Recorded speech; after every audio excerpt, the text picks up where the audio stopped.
স্থানীয় সরকার, পল্লী উন্নয়ন ও সমবায় প্রতিমন্ত্রী মীর শাহে আলম বলেছেন, এবার গরুর হাটকে কেন্দ্র করে চাঁদাবাজি হবে না, হলে কঠোর ব্যবস্থা নেওয়া হবে। আজ সকালে গাবতলী হাট পরিদর্শন শেষে প্রতিমন্ত্রী এইসব কথা বলেন।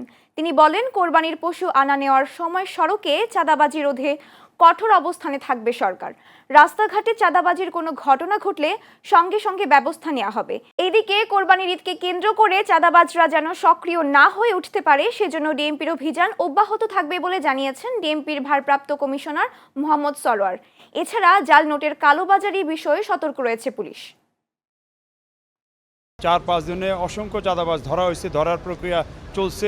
অতএব ঈদকে কেন্দ্র করে যে চাঁদাবাজরা আছে তাদেরকেও আমরা যে কোনোভাবে হোক আইনের আওতায়, অ্যারেস্টের আওতায় আইনা আমরা ব্যবস্থা নিব। হ্যাঁ, জাল নোট যাতে কেউ সরাইতে না পারে বা জাল নোটের কারবারে কিছু না করতে পারে, সেজন্য আমাদের স্পেসিফিক গোয়েন্দা তথ্য দিয়ে কারা কারা এটা করে তাদেরকে ধরার জন্য অভিযান চলবে।